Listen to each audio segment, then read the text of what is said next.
አለችኝ ሴትዮ። ከዛ ረፍት ቤት ሄጄ ውብሸት ነው ሲሉኝ ሀው አላመንኩም። ምን ሆኖ ነው?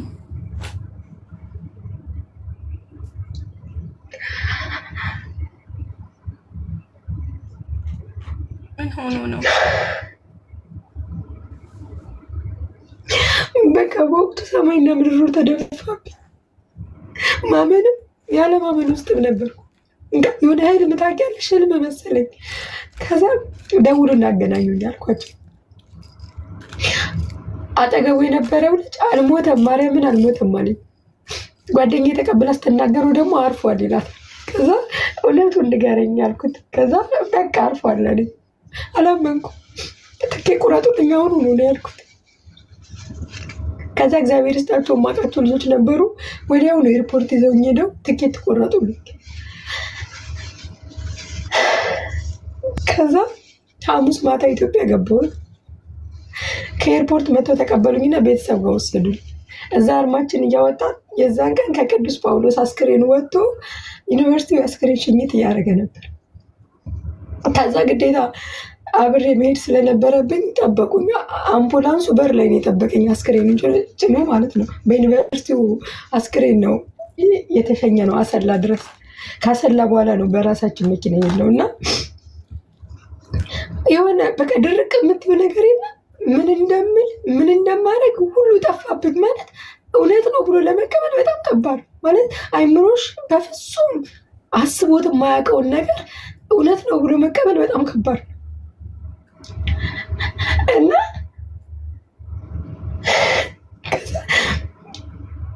ልክ በቃ ቤት ከሲስተር ጋር ፋሚሊ በመኪና ነበር ዘው ሄዱና ዩኒቨርሲቲ በርጋ ስንደርስ አስክሬኑን ሳጥን ሳይ ራሴን አላውቅም። በቃ ማለት ጨለመብኝ ሁሉ ነገር። ከዛ ራሴን መንገድ ላይ ነበር ያገኘሁትኝና ወንድሜን አይተኸዋል ግን እሱ ነው ወይስ ሌላ ሰው ነው አፍነው ሌላ ሰው ሬሳን የሰጡን አልኩት። ራሱ ነው አለኝ። አሁንም አላመንኩም። ከዛ ደረስን። ሐሙስ ማታ ነበር ክፍለ ሀገር የደረስነውና እኔ ቢያንስ ቤት ስንደርስ ሳጡንን ከፍቼ አቡ ማቀፍ ፈለግኩኝ።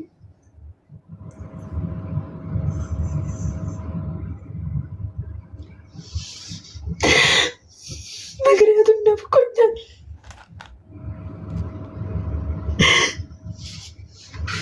ስንት ዓመት ሙሉ አላየሁም።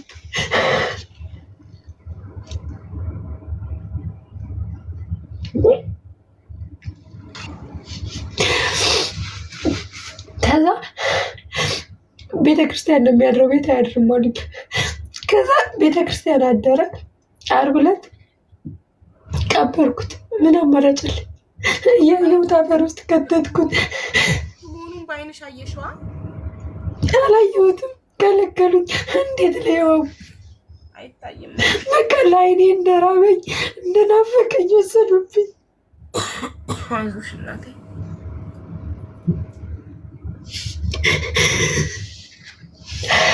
ከዛ ዓርብ ቀብሬው ሰለስትን እንኳን አልዋልኩም።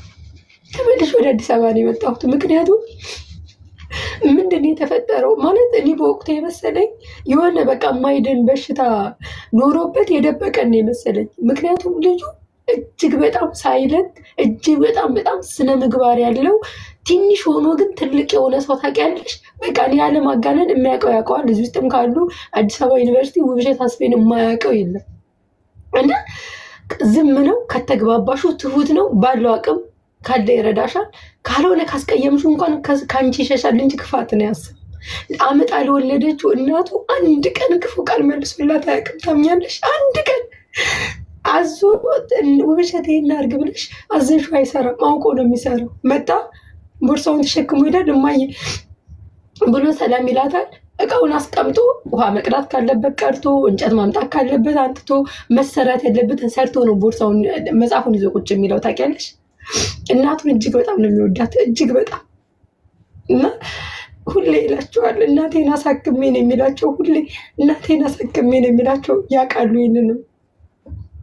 ከዛ አዲስ አበባ መጣሁኝና አምና ተመርቀው ወጡትን ጓደኞቹን አንድ ዶርም የነበሩትን እንዳለ በቃ ሰብስቤ ስለሱ ነው በቃ ማለት ውስጡ የደበቀን በሽታ ካለ የሚለውን ነው ማጣራት የፈለግኩት። ከዛ ምንም አይነት ነገር እንደሌለው እና በጣም ረጃጅም ታሪኮች ማነጠቅድ እንደነበረው በጣም ብዙ ተስፋ እንደነበረው በተለይ ዘንድሮ እየሰራም እየተማረም በጣም ደስተኛ ሆኖ እንደሚኖር ነው የነገሩ። በሰማሽ ቁጥር ነገሩ እየተወሳሰበብኝ ነው የሚሄደው። ጓደኞቹ ስለሱ ስሰማ እሱ የሚያደርጋቸው ነገሮች ለሰው እና የሚመለስለት ምላሽ በቃ አንጀት የሚሰብር ነው ታውቂያለሽ። ከዛ ሁሉንም ሳጣራ ምንም ነገር እንደሌለበት ክረምት ላይ ጉሮሮን ከታመመው ውጭ ምንም ነገር እንደሌለበት ነው እየሰማሁ የመጣሁት። ከዛ አብሮት ዶርም ዘንድሮ የገባውን ልጅ ላገኘው ፈለግኩኝ፣ ግን ሊያገኘን ፈቃደኛ አልነበረም። ከዛ ምናልባት እንደ ቤተሰብ አንድ ዶርም ስለነበር ፈርቶ ሊሆን ይችላል ብዬን ያሰብኩትኝ እና ኦኬ ከፈራህን እዛው ዶርም እንትን አዲስ አበባ ዩኒቨርሲቲ ግቢ ውስጥ እንግባና ላውራ ካልኩትኝ አዲስ አበባ ዩኒቨርሲቲ ውስጥ ገብቼ ላውራ ስለው ፈቃደኛ ነበር። ከዛ እሺ በቃ እንደዛ ከሆነ አልኩኝና የተማሪዎቹ ኃላፊ ወይ ደግሞ ዲኑ ቢሮ ቀጠሮ ተይዞልኝ በዲኑ ቢሮ በኩል መጥቶ እንዲያናገረኝ ተደረገ ማለት ነው። እና ሳናገረው እኔ ነበር፣ ወንድሜ ነበረ፣ ሌላ ዘመዳችን ነበር፣ ራሱ ዲኑ ነበር፣ ፕሮክተሩ ነበር እና ልጁ ነበር። ሀቡ ታምኛለሽ? ፊቱ ላይ ያነበብኩበት ያልወጣለት ንዴት፣ ጸጸት፣ እልህ ነው ፊቱ ላይ ያነበብኩበት። ፊቱን እንደዚህ ሰው አንብበሽ ትረጂ የለ እንደዛ ነው ያነበብኩት። ግን እግዚአብሔርን ነው የምልሽ እኔ እየጾምኩ ነው ማውራሽ። እሱ የገደለው ብዬ በዛ ሰዓት ራሱ አለ ከራስሽ ጋር ትግል የምትገቢው የለም ከራሴ ጋር ትግል ውስጥ ነበር። ለምን ልጁ ያኔ እንዲህ ልበልሽ ሰው አይደለም መርዝ ይቅርና ጥፊ ያነሳበታል ብዬ የማልጠብቀው ልጅ ነው። ምክንያቱም ወንድሜን ባህሪውን ስለማውቅ እኔ እንኳን ተናድጄ ስናገረው እኔ ለኛ ነኝ አንዳንዴ ስናገረው ስትረጋጊ እደውላለሁ ብሎ ነው የሚዘጋብኝ። ካፉ መጥፎ ነገር ያወጣበት ያን ስለማውቅ ከዛ በኋላ ምንድን ነበር ከውብሸት ጋር እንዴት ነው ተዋወቃችሁ ስለው ከዛሬ 2 ዓመት ከምናምን ሆኗል ከተዋወቅን አለኝ። እሺ ምንድን ነበር የተፈጠረው ስለው ከወንድምሽ ጋር አንግባባም፣ ዝምተኛ ነው ወንድምሽ ዝምተኛ ነው አንግባባም አለኝ። እሺ ከዛ ስለው በቃ እንዴት አንድ ዶርም ገባችሁ ካልተስማማችሁ ስለው አንድ ዶርም የገባ ነው እኔ እዚህ ዶርም ቁጭ ብዬ ያለሁበት ዶርም ቁጭ ብዬ መጥቶ አየኝና ብቻህን በቃ አንተ ዶርም እገባለሁ እኔ የተመደብኩበት 6 ስለሆንን ጫጫታ ይበዛል ብሎ አለኝ አለ። እዚህ ጋር ውሸት ነው። ምክንያቱም አንደኛ ዶርም በራስሽ በፈለግሽው አትመደብም። ዶርም ፕሮክተሮች አሉ ራሳቸው ዶርም የሚመድቡሽ። ስምሽን አስገብተው ሁሉ ነገር ብዙ ፕሮሰስ አለ። እዛ ውስጥ ገብቶ ነው አንድ ዶርም የምትመደቢው። ልትቀየሪ ስትይም ደግሞ ብዙ ፕሮሰስ አለው። እንደፈለግሽ ሄደሽ የምትመደቢው አይደለም። ራስሽ ተመራርጠሽ እኛ እዚህ ጋር ገብተናል እዚህ ጋር መድቡልን ብለሽ ራስሽ በፍቃድሽ ሄደሽ ፎርም ካላስሞላሽ በስተቀር። ከዛ አለኝ እሺ አልኩት። እሱንም አልተከራከርኩኝም። ከዛ ሰኞ ዕለት ማታ ምንድን የሆነው በ15 ቆርቧል ብዬሻለሁ። እሑድ ህዳር 15 በኢትዮጵያ ማለት ነው። በፈረንጆቹ ደግሞ ኖቬምበር 14 ማለት ነው።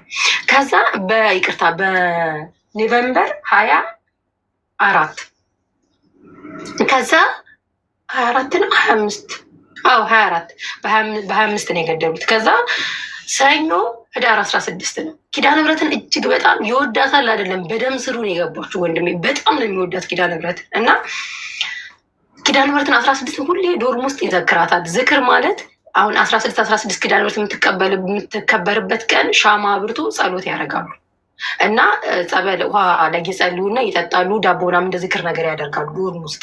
እችን ሁሌ ዶርም ዩኒቨርሲቲ ውስጥ ከገባ ጀምሮ ያደርጋል፣ ይዘክራታል እና የዛን ቀን ሰኞ ስለነበር ኪዳነ ምሕረት ነው። ከዛ ዳቦ ከዩኒቨርሲቲው ገዝቶ የዩኒቨርሲቲ ውስጥ የክርስቲያኖች በሚጾሙ ሰዓት ግማሹን ዝክር ይዘክራል። ሰኞ ዕለት ምንድን ያደርገው የገና ጾም የገባበትን ቀን ነበረ። ቤተክርስቲያን ሄዶ ቅዳሴ አስቀድሶ 9 ሰዓት መጥቶ ከቅዳሴ ማታ ምሳ በልተው ምን ብለው ማታ ወደ 2 ሰዓት አካባቢ ዝክሩን ይዘክራሉ። ሁለቱ ጓደኞቹ ጋር ሆነው ዝክሩን ይዘክራሉ።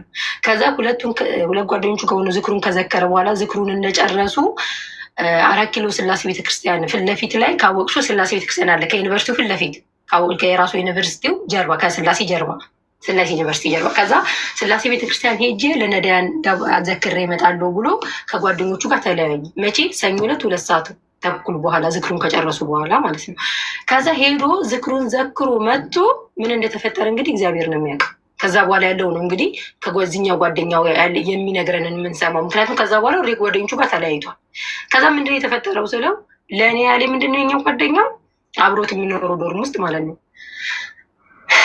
ሰኞ ዕለት 5 ሰዓት ከምሽቱ 5 ሰዓት ከ10 አካባቢ ነበር ወደ ዶርም የገባሁት አለ። ከዛ ጠረጴዛው ላይ ስዕል አድኖ ኪዳነ ምሕረት ስዕል አድኖ እና የመድኃኒዓለም ስዕል አድኖ ሻማ ሳይ ዝክር እንደነበር አስታወስኩኝ አለ። እስከዛሬ ውብሸት ሲዘክር ታውቃለህ አታውቅም ስለው አውቃለሁ፣ በአሁኑ ወር ግን ኪዳነ ምሕረት እንደነበርና ዝክር እንደነበር አላስታወስኩም ነበር አለ።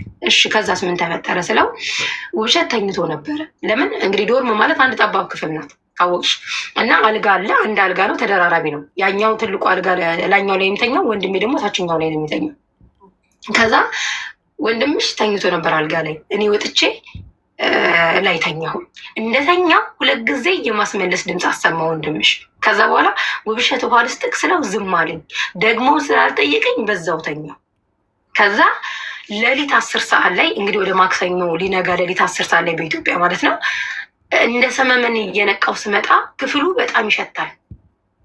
እኔን አሞኛል፣ ላብላብ ይለኛል፣ ሊያጠለጉለኛል፣ አሞኛል። ከዛ ወረድኩና ሽንት ቤት ሄጄ ተጣጥቤ የመጣውና እዛው ዶርማችን በር ላይ ሆኜ ጓደኛዬ ጋር ደወልኩለት። ሀብታሙ የሚባለው ጓደኛው ጋር ደወልኩለት። ከዛ መጣና እሱ ምን ሆነሃል ሲለኝ ውብሸት አስመልሶት አሞኛል፣ የእሱ ሽታ እኔን ሸቶኝ አሞኛል አልኩት። እሱ አንሶላ አውጥቶ ዶርሙን ቆልፈን ሀብታሙ ዶርም ሄድንና እዛ አደርናል።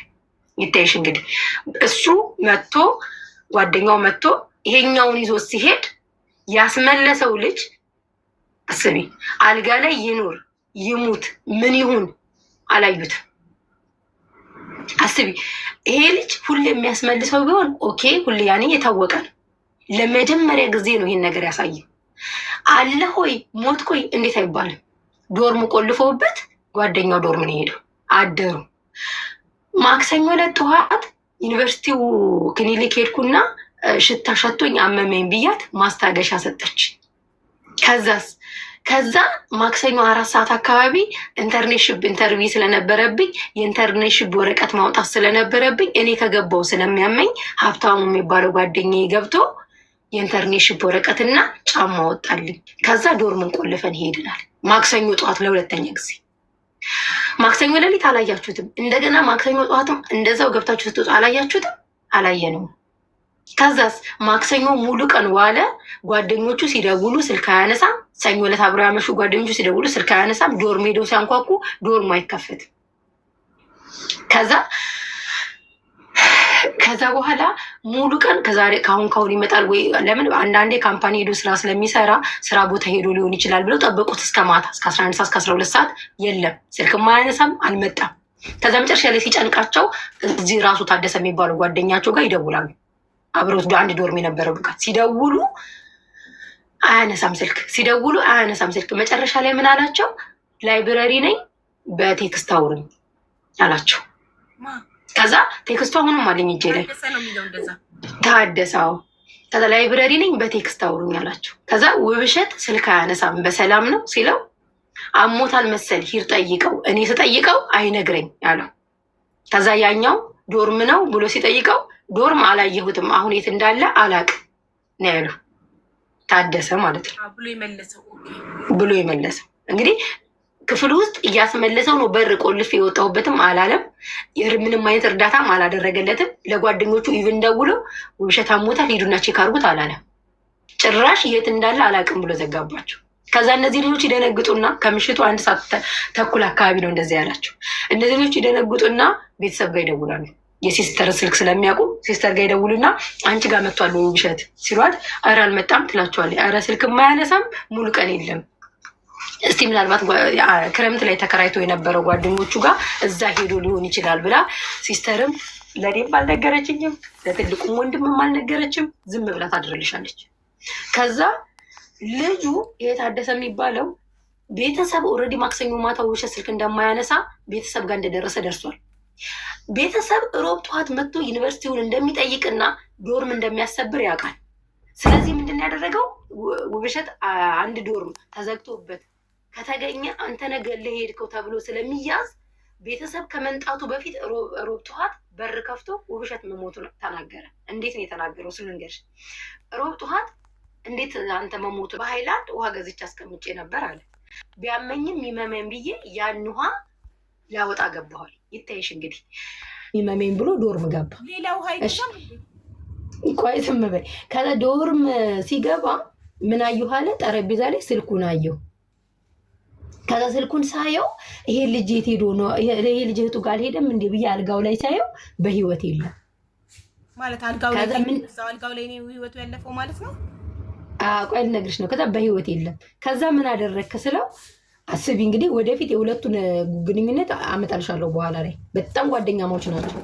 ከዛ ምንድን ነው ያደረግከው ስለው መልሶ ዶርሙን ቆልፎበት ሄዶ ከሌላ ዶርም የውብሸትን ጓደኛ አንኳኩቶ ጠርቶ ሲያየው ውብሸት ምን ሆነ አመመው እንዴ ብዬ ደነገጥኩ አለ። ለምን ማክሰኞ ዕለት ሲፈልጉታል ስላላገኙት ጠዋት ሄዶ በሩን ሲያንኳኳበት ደነገጠና እንዲህ ገፍትሬው አለ። ሩጭ ዶርሙን እንዲህ ስከፍተው ዶርሙ ቁልፍ ነው አለ። ከዛ ቁልፍ እኮ ነው ስለው ከኋላ መጥቶ ቁልፉን ከፈተና ሂዴው እስኪ ያለኛል ሂዴው አለኛል። ከዛ ሄጄ እንዲትሳረገው አፉ ላይ የሆነ ነጭ ነገር አለበት እንዲህ ነው እጁን እንደዚህ አድርጎ ትራስ ካጠገዋለ እንዲቀጥ ብሎ ነው እንዲህ በጀርባው ይተኛዋል። ከዛ ወጥቶ ለሚመለከተው አካል ሪፖርት አድርጎ መጥቶ ፖሊስ የህግ አካላት አስክሬኑን አነሱ። እሺ አንተና ውብሸት እዚህ ድረስ ነው ጓደኝነታችሁ አልኩት። አዎ መልካም።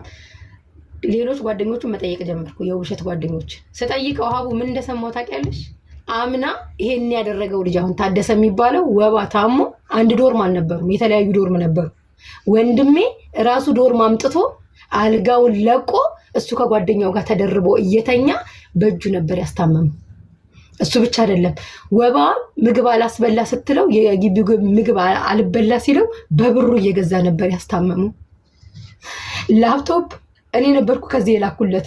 እንደው እንዳጋጣሚ ደረሰኙ የላፕቶፑን ፎቶ አለኝ እልክልሻለሁ። እኔ ነበርኩ ቀድሜ የላኩለት ላፕቶፕ እስከሚገዛ በወንድሜ ላፕቶፕ ነበር የሚጠቀመው ታውቂያለሽ። የክፍል አሳይመንት ሳይቀር አብረው ነው የሚሰሩት። አምና ክረምት ላይ ተከራይቶ የሚኖርበት ቤት ሄዶ በወንድ እጁ ወጥ ሰርቶ አብልቶታል።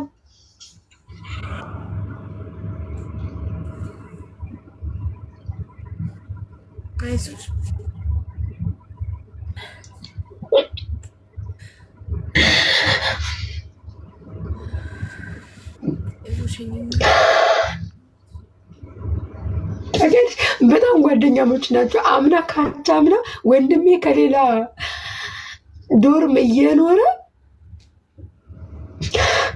ወንድሜን ብሎ ሲመጣ ነው የውብዬ ጓደኞች እሱን የሚያውቁት። እሱ ግን ጓደኝነቱን ጭምር ነው የካደኝ። ፊቱ ታውቂያለሽ፣ ጓደኝነቱን ጭምር ለእኔ ለእህቱ ካደኝ። ግን ከኋላ ስሰማ ዜናው ሌላ ነው።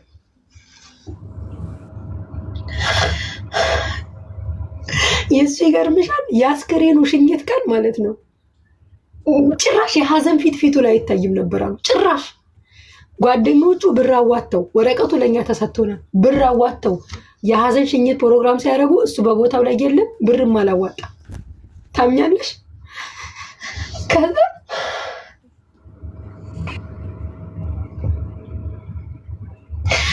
ከዛ ምን አየሁኝ፣ ልብሱን ስቀበል ከዩኒቨርሲቲ እስካሁን እስቲል የማመን ያለማመን ውስጥ ነገር ውስጥ ነው ያለሁት። ከዩኒቨርሲቲ ልብሱን ተቀብዬ ስወጣ እሱ ከፊታችን ቦርሳ እንዲህ ነገር አዝሎ እየወጣ ነበር። የሆነ ሴት ልጅ ከውጭ ባንኪውን ምሰራ አላቅም እየመጣኝ ነበር። ተቃቅፎ ተሳሳሙና ተሳሳቁ። ሲሳሳቁ አይን ላይ ንግጥም ማለት ታውቂያለሽ። ሀቡ ከግሬ እስከ ጥፍሬ ድረስ ነዘረኝ። እዛ ሰዓት ላይ እንዴ ይሄ ነገር ምንድን ነው አልኩኝ። ከዛ የሐኪም ቤት ማስረጃው እስከሚወጣ መጠበቅ ነበረብኝ። ምክንያቱም ይሄ ልጅ የድሃ ቤተሰብ ልጅ ነው። ያለ ስራው ከትምህርቱ ላይ ማስለቀስም ወይ ደግሞ ከትምህርቱ ላይ አጉል ማድረግም አልፈለኩም። እግዚአብሔር የሚያውቀው። ግን ሁሌ ቤተክርስቲያን እየሄድኩ መድኃኒዓለም ወይ ንጹህ እንዳላስጠቅስ ብቻ ጠብቀኝ ነበር የምለው ሁሌ ማለት ነው። ከዛ የሐኪም ቤቱ ማስረጃ ሲወጣ መርዝ በልቶ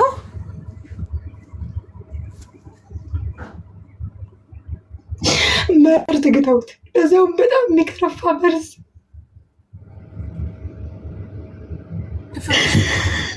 በዛ ነበር። በምን ጊዜ በምን ሰዓት ይመስለኛል ሌሊት ሰኞ 10 ሰዓት መሰለኝ በተኛበት በዛው እንቃርገው የጋቱት። ምክንያቱም የአንገቱ ላይ የነበረ የአንገት ሀብል ተበጥሷል፣ መስቀሉ ተበጥሷል። ጆሮ ላይ አድርጎ የተኛት ኤርፎን የለችም።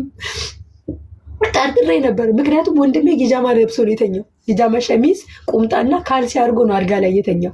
በዛ ላይ የገና ጾም ገና ገብቶ የመጀመሪያው ቀን ነበር። ይጾማል ነግሬሻለሁ።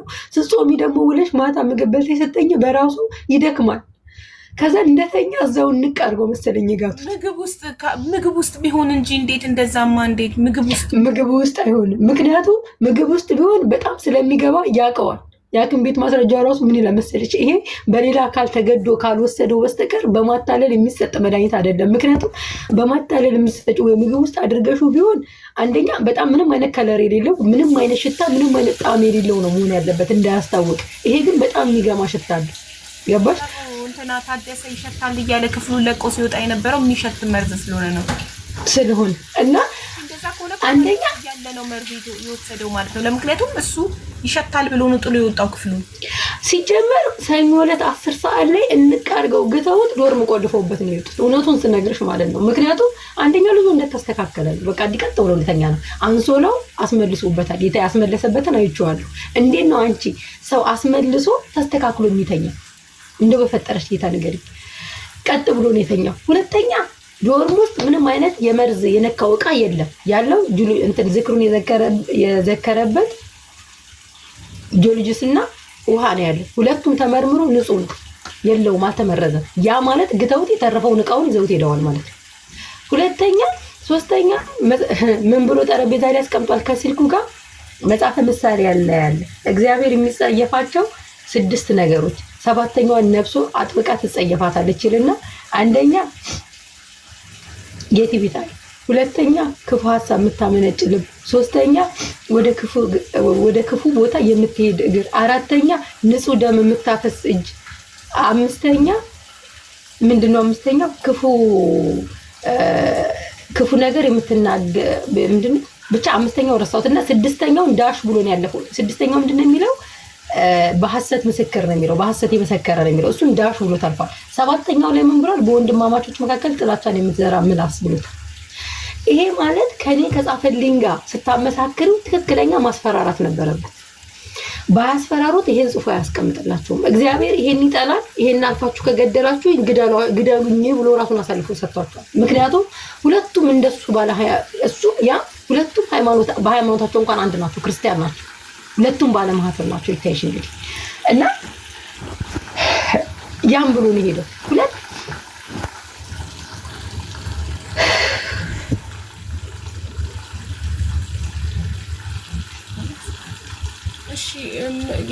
ከአስክሬን መመራ ውጤቱ በኋላ ምን ተደረገ? መርዝ ተሰጥቶት እንደሞተ ከታወቀ በኋላ የመጀመሪያ ተጠርጣሪ ማን ነው? ታደሰ አገኘውን አሳሰርኩት።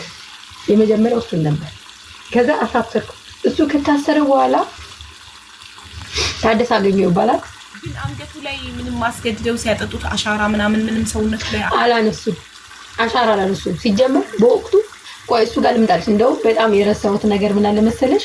የአስክሬኑ ሽኝት ቀን ከ5 ኪሎ ቅድስተ ማርያም ፊት ለፊት የማህበረ ቅዱሳን ህንጻ አለ። እዛ ላይ 6ኛ ፎቅ ነው የሚሰሩት። ስማቸው ቀሲስ ኃይለ ኢየሱስ ይባላሉ። በትክክል ስማቸው እንደዛ መሰለኝ ባልሳሳት። የተላኩት ምንድነው? ልጁ ግቢ ጉባኤ ነው፣ የቤተክርስቲያን ልጅ ነው። ፍታት አድርገው ወይ ጸሎት አድርገው አስክሬን ሸኙ ብሎ ይተላኩት። ይታይሽ እንግዲህ እሳቸው ሲመጡ አስክሬኑ እየተጫነ ነው። ምክንያቱም ወደ ክፍለ ሀገር ስለሚሄድ በጊዜ መድረስ ስለነበረበት አስክሬኑ እየተጫነ ነው። አንተ መኪና ላይ እየደረሱት ምንጊዜ ጸሎት አድርገው ምንጊዜ ይሄን ነገር ለመናገር እንደበቁ እግዚአብሔር ይወቀው ምን ብለው ይናገራሉ? ይሄ ሻማና ጧፍ እየበራ ነበር። ይሄን የምታበሩትን አጥፉ፣ ቤተክርስቲያን እንደዚህ አይነቱ ፍታት አትሰጥም፣ ትምህርት ከከበዳችሁ ወደ ቤተሰቦቻችሁ ተመለሱ ብለዋል። ያ ማለት ልጁ ራሱን ያጠፋው ብሎ ተናገሩ ማለት ነው። አስበሽዋል? ይሄን ሲናገሩ ቤተሰብ በምን እንደሞተ አያውቅም፣ የህግ አካላት በምን እንደሞተ አያውቁም፣ የዩኒቨርሲቲው በምን እንደሞተ አያውቅም። የጠራቸው የግቢ ጉባኤው ኃላፊ ትምህርት ከከበዳችሁ ወደ የቤታችሁ ተመለሱ፣ ወደ ቤተሰቦቻችሁ ተመለሱ። ያ ማለት ቤተክርስቲያን ፍታት አትሰጥም። ያ ማለት ዳይሬክት ራሱን ነው ያጠፋው። ቤተክርስቲያን ለሁለት ነገር ነው ፍታቱን ማሰጥ። አንድ ሰው ራሱን ሲያጠፋ፣ ሁለት የሞላው ውስጥ አውቀሽ ስትገቢ አይንሽ እያየ ፍታት አትሰጥሽም ቤተክርስቲያን። እንደዚህ ብለው ተናገሩ።